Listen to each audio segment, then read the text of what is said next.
আমি কবিদ, একজন তরুণ ব্যক্তি। আমি আমার মামার বাড়িতে কাজ করতাম। আমার মামা তার স্ত্রীকে খুশি করতে পারতেন না। ফলে আমার মামি আমাকে তার ঘরে ডাকতেন। মামি আমার পাশে এসে শুয়ে থাকতেন লুকিয়ে, আমি জানতাম না। আর আমি তাকে আমার স্ত্রী মনে করে সারারাত। মাম দেখতে অনেক সুন্দরী, যে কেউ তাকে দেখলে তার প্রেমে পড়তে চাইবে। আমার মামি আমার থেকে বয়সে বড় ছিলেন এবং আমাদের মধ্যে বেশি কথা হতো না। তিনি তার কাজে ব্যস্ত থাকতেন এবং মামার সাথেও কম কথা বলতেন। এক রাতে মাম আমাকে তার রুমে ডাকলেন। বললেন, কবিদ, আজ আমার শরীর ভালো লাগছে না, তুমি আমার পাশে শুয়ে থাকো। আমি তার রুমে শুয়ে পড়লাম। মাম লাইট বন্ধ করে দিলেন। এরপর আমি তাকে আমার মতো করে পেয়েছিলাম। কখনো ভাবিনি আমি তাকে এত কাছে পাবো। আমার গল্পগুলো তোমরা শুন, কিন্তু সাবস্ক্রাইব করো না। দয়া করে গল্পগুলো ভালো লাগলে ভিডিওটি লাইক, শেয়ার এবং চ্যানেলটি সাবস্ক্রাইব করো প্লিজ। তখন আমি চাকরির খোঁজে ছিলাম, কিন্তু কোথাও কাজ পাচ্ছিলাম না। একদিন আমার বন্ধু সুরেশ বলল, আমার মামা শহরে থাকেন এবং আমি তোমাকে সেখানে চাকরি দিতে পারবো। আমি বেশি শিক্ষিত ছিলাম না, জানি ভালো চাকরি আমার দ্বারা হবে না। আমি চতুর্থ শ্রেণী পর্যন্ত পড়াশোনা করেছি, কিন্তু অল্প শিক্ষার কারণে ভালো চাকরি পাওয়া কঠিন ছিল। গ্রামের এখানে ওখানে ছোটখাট কাজ করে কিছু টাকা উপার্জন করতাম, যা খুবই কষ্টকর ছিল। তখন মনে হলো শহরে গিয়ে কিছু কাজ খুঁজে দেখা উচিত। একদিন আমার বন্ধুর দেওয়া একটি ঠিকানায় গেলাম, যা তার মামার বাড়ির ছিল। সেই বাড়িতে গিয়ে দেখি আমার বস, যিনি আমার বন্ধুর মামা এবং আমি তাকেও মামা বলে ডাকতাম, মামা আমাকে একটি কাগজ দিলেন এবং বললেন, এই ঠিকানায় যাও। আমি যখন সেই ঠিকানায় গেলাম, দেখি সেটা এক ডাক্তারের ঠিকানা। মামা বললেন, তিনি আমার বন্ধু, তিনি তোমার কিছু পরীক্ষা করবেন। যদি পরীক্ষাগুলো ভালো হয় তাহলে তোমাকে চাকরি দেব। মামা কথা শুনে আমি কিছুটা ঘাব গেলাম, কিন্তু ভাবলাম চেষ্টা করে দেখি। ডাক্তারের কাছে গিয়ে তিনি আমার কিছু পরীক্ষা করলেন এবং কিছুক্ষণ পর রিপোর্ট দিলেন। আমি বাসায় ফিরে মামাকে রিপোর্ট দেখালাম। মামা হাসতে হাসতে বললেন, তুমি দেখতে বেশ সুন্দর, তোমার চেহারাও ঠিক আছে, তোমার কাজ নিশ্চিত হয়েছে। এত সহজে কাজ পেয়ে আমি অবাক হয়ে গেলাম এবং ভাবতে থাকলাম, কিভাবে এত সহজে এই সুযোগ পেলাম। প্রতিবেদনটি ইংরেজিতে লেখা ছিল এবং চতুর্থ শ্রেণী পাস একজন ব্যক্তির পক্ষে এটি বোঝা সহজ ছিল না। যখন বাড়িতে এসে আমার স্ত্রীকে দেখালাম, তিনি বললেন, তুমি অযথা চিন্তা করছো। এই ধনী লোকেরা আমাদের মতো গরিবদের পরীক্ষা করিয়ে নিশ্চিত হতে চায় যে আমরা কোনো বড় রোগে আক্রান্ত আছি কিনা। তারা মনে করে চাকরদের মাধ্যমে রোগ ছড়াতে পারে। তার কথা শুনে আমার মন অনেকটা হালকা হলো। আমি যে চাকরিটা চেয়েছিলাম সেটা পেয়ে গেছি। সকালে কাজে যাওয়া শুরু করলাম, কিন্তু আমার চোখ প্রায় মামার দিকে আটকে যেত। তিনি ছিলেন অত্যন্ত সুন্দরী এবং মার্জিত মহিলা। তাকে প্রথম দেখার পর থেকেই আমি ভাবতাম, আমার স্ত্রী যদি এত সুন্দর হতো। আমি আমার মামার একজন সাধারণ চাকর ছিলাম। তার অর্থের কোনো অভাব ছিল না। তিনি আমাকে প্রতিদিন বাজারে নিয়ে যেতেন, কারণ তার কোনো সন্তান ছিল না। আমার মামা ও মামির মধ্যে কোনো ঝগড়া ছিল না। তারা খুব ভালোবাসায় দিন কাটাতেন। আমি মামিকে মনে মনে ভালোবাসতে শুরু করলাম। তাকে নিয়ে ভাবতে লাগলাম। একদিন বাড়ির পুরনো চাকর এলো। সে আমাকে অভিনন্দন জানিয়ে বলল, তুমি পরীক্ষায় উত্তীর্ণ হয়েছ, কিন্তু মনে রেখো, এই বস যাকে তুমি মামা বলে ডাকো খুবই কঠোর।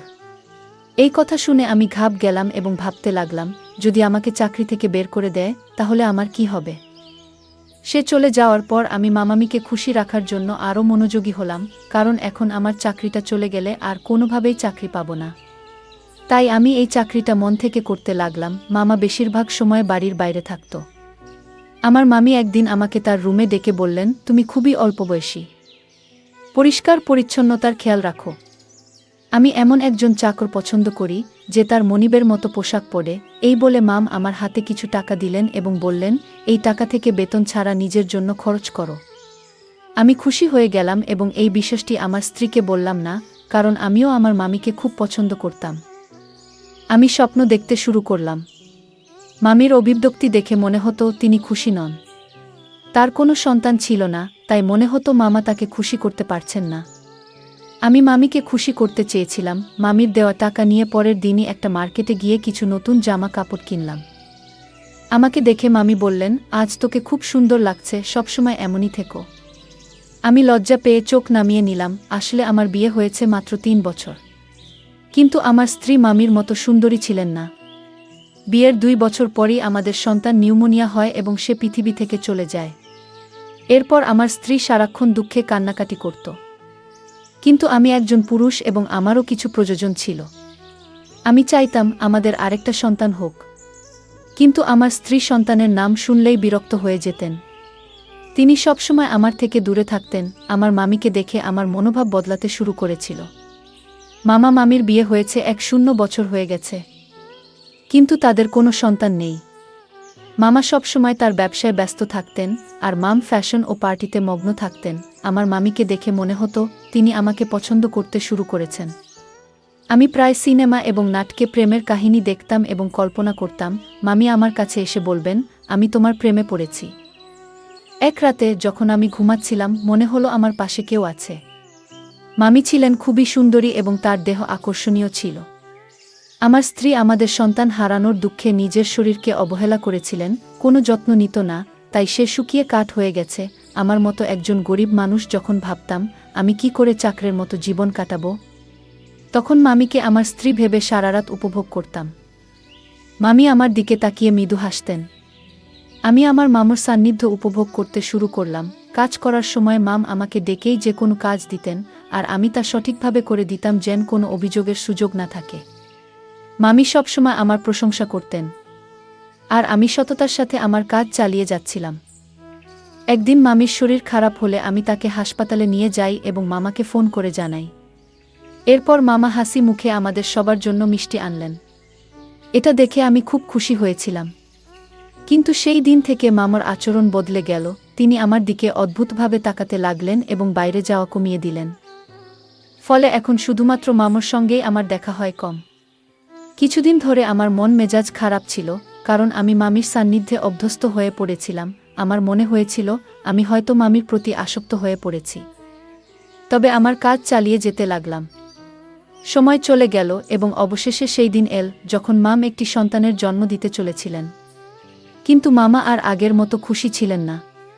তিনি সবসময় চিন্তিত থাকতেন। আমি ভাবতে লাগলাম মামা কেন খুশি ছিলেন না।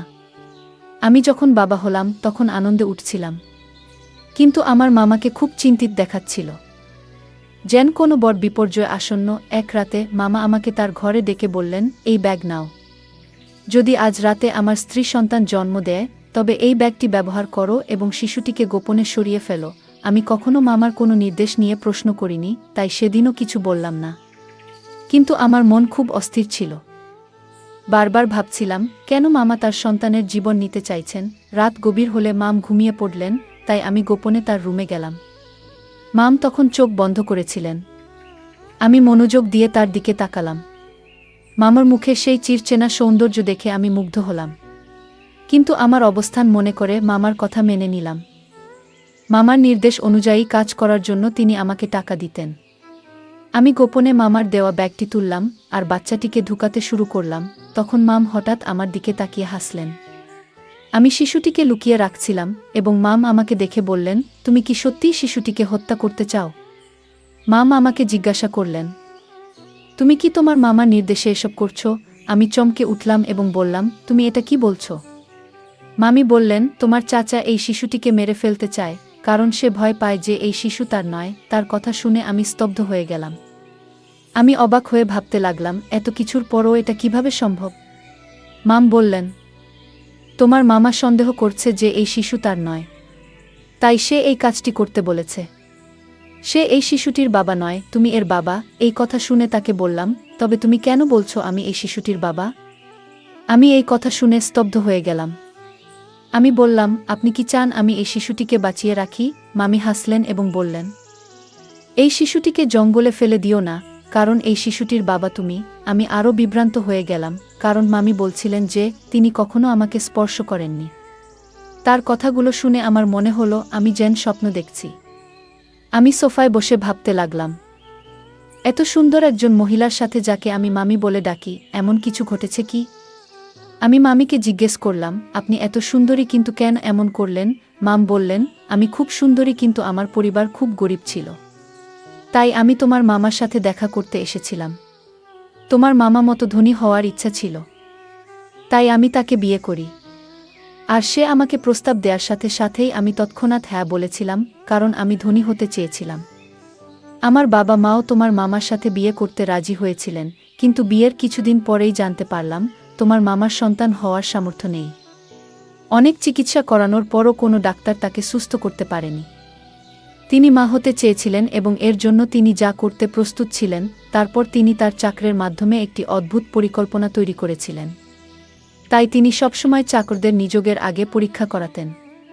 তোমার চাচা তোমার মাধ্যমে তার পরিকল্পনা সফল করতে চেয়েছিলেন।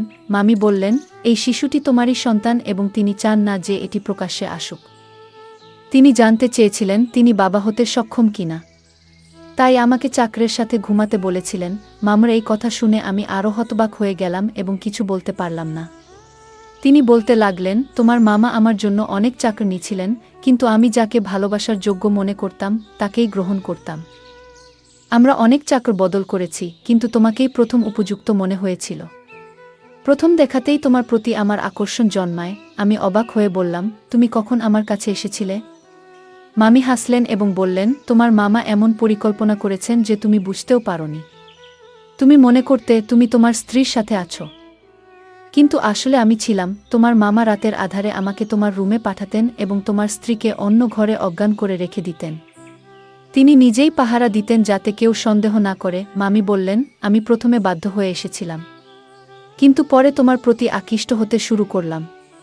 তোমার কাছ থেকে যে সুখ পাচ্ছিলাম তা তোমার মামা কখনোই দিতে পারতেন না। সেই কারণেই আমি নিজেও তোমার প্রতি দুর্বল হয়ে পড়েছিলাম। তোমার মামা যখন এই পরিকল্পনা চালিয়ে যেতে লাগলেন, আমি নিজে উপভোগ করতে শুরু করলাম। তিনি আমাকে তোমার কাছে বারবার পাঠাতে থাকলেন। তিনি আরও বললেন, আমি গর্ভবতী হলাম এবং তোমার মামা আমাকে ভোরের অন্ধকারে ঘরে ফিরিয়ে আনতেন যাতে কেউ কিছু বুঝতে না পারে। এভাবে তোমার মামা তার সন্তান হওয়ার আশা পূর্ণ করতে চেয়েছিলেন এবং আমি নিজেও অজান্তে সেই পরিকল্পনার অংশ হয়ে পড়েছিলাম। কিছুদিন পর সে তার পরিকল্পনা সফল হয়েছিল। ডাক্তার আমাকে জানিয়েছিলেন যে আমি মা হতে চলেছি, যা তাকে অত্যন্ত খুশি করেছিল। আমি বিস্মিত হলাম যখন শুনলাম সে ডাক্তারের কাছে মিথ্যা বলেছে। কেউ কিভাবে তার বুকে এমনভাবে ব্যবহার করতে পারে? তারা দুজনেই আমাকে টাকা দিয়ে তাদের খেলনা বানিয়ে ফেলেছিল, যা আমার মোটেই ভালো লাগেনি। তখন আমার মামি তার কথাবার্তায় ব্যস্ত ছিলেন।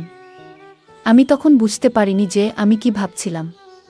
তবে মাম আমাকে বলেছিলেন, তোমার মামার পরিকল্পনা ব্যর্থ হয়েছে যখন তার একটি ছেলে হয়েছিল, কিন্তু তিনি একজন উত্তরাধিকারী চেয়েছিলেন। সে তার বন্ধুকে নিয়ে অন্য দেশে পালিয়ে যায় আর আমাকে বলে, এখন আমার কোনো সম্পত্তি নেই, আমার সব ব্যবসা শেষ। সেই শিশুটিকে আর সে চায় না। আমি বলেছিলাম, আমি তোমার বউ দাসী নই যাতে তোমার ইচ্ছেমতো চলি। আগে তুমি আমাকে একটা চাকরের সাথে ঘুমাতে বাধ্য করেছিলে যাতে সবাই জানতে না পারে তুমি বাবা হতে পারো না। আর এখন বলছো এই সন্তানের দরকার নেই। মনে রেখো, আমি তোমাকে তালাক দেব, কিন্তু শিশুটিকে মারতে দেব না। আমি বিশ্বাস করেছিলাম যে শিশুটিকে সে আর খারাপ বলবে না, সে তার সন্তানকে পুরোটা দেখাবে। কিন্তু আজ যখন সে বলল এই শিশুটিকে হত্যা করার পরিকল্পনা করেছে, তখন নিশ্চিত হলাম যে তার বুকের হৃদয় নেই, পাথরের মতো কঠিন। মামির এই কথা শুনে আমি তাকে গিয়ে বললাম, আমি এসব জানতাম না। যদি এটা অন্য কারোর বাচ্চা হতো, আমি জঙ্গলে ফেলে দিতাম না। আমি বললাম, এখন এসবের পরোয়া করি না, তুমি তার মা, তুমি নিজেই তার যত্ন নেবে। একথা বলে আমি চলে যেতে লাগলাম। তখন মাম আমাকে থামিয়ে বললেন, এটাও তোমার আমার সন্তান। তুমি তার পিতা, তাই এর সুরক্ষার দায়িত্ব তোমারও সমান। আমি হাসি দিয়ে বললাম, এই সন্তান আমার, তাই তুমিও আমার স্ত্রী হয়েছ। এই কথা শুনে মামি মুচকি হেসে বললেন, ধনসম্পদের লোভে আমাকে অন্ধ করে দিয়েছে, তাই এমন একজন খারাপ লোককে বিয়ে করেছি যে তার সম্মান বাঁচানোর জন্য তার স্ত্রীকে চাকরের কাছে পাঠিয়েছে। আর যখন আমি তার সম্মান রক্ষা করেছি, সে আমার সন্তানের প্রাণ নিতে চেয়েছিল এবং বলেছিল যে এই শিশুটি হতভাগ্য। যখন ব্যবসা ব্যর্থ হয় এবং সমস্ত টাকা হারিয়ে যায়, তখন সে আমাদের সন্তানের প্রতি অখুশি হতে শুরু করে এবং শিশুটিকে জঙ্গলে ফেলে দেওয়ার সিদ্ধান্ত নেয়। এইসব জানার পরেও আমি এমন লোকের সাথে থাকতে চাই না। আমি মামুর দিকে তাকিয়ে জিজ্ঞেস করলাম, এই সন্তানের জন্য আপনি কি একজন নিজ চাকরের সাথে থাকবেন? মাম বললেন, আপনি গরিব হতে পারেন, কিন্তু আপনার মন অনেক বড়। তাই আমি আপনাকে বিয়ে করতে চাই, যাতে আমাদের সন্তান বেঁচে থাকে এবং ভালো জীবন পেতে পারে। মাম আমাকে জানালেন তিনি তার মামার থেকে ডিভোর্স পেয়েছেন এবং আমরা একই বাড়িতে সুখে থাকতে শুরু করি। মাম সেই বাড়িটি আগেই তার নামে পেয়েছিলেন। কিছুদিন পর যখন আমার স্ত্রী বিষয়টি জানতে পারেন, তিনি আমাকে ছেড়ে চিরকালের জন্য তার বাবা মায়ের বাড়িতে চলে যেতে চান এবং তালাকের প্রক্রিয়া শুরু করেন। কিন্তু মামি যখন পুরো ঘটনা আমার স্ত্রীকে জানালেন, আমি তাকে অনেক বুঝিয়ে শান্ত করি। অবশেষে আমি আমার দুই স্ত্রীর সাথেই সুখে সংসার করতে শুরু করি এবং আমরা সবাই মিলে সুখে থাকি। আজ আমি খুব খুশি, কারণ আমি জানতাম না যে আমার জীবন এত সুন্দর হবে। গল্পটা কেমন লাগলো জানাতে ভুলবে না। আরও মজার মজার রোমান্টিক গল্প শুনতে চাইলে ভিডিওটি লাইক, শেয়ার এবং চ্যানেলটি সাবস্ক্রাইব করতে এবং বেল আইকনটি ক্লিক করতে ভুলবে না। ধন্যবাদ।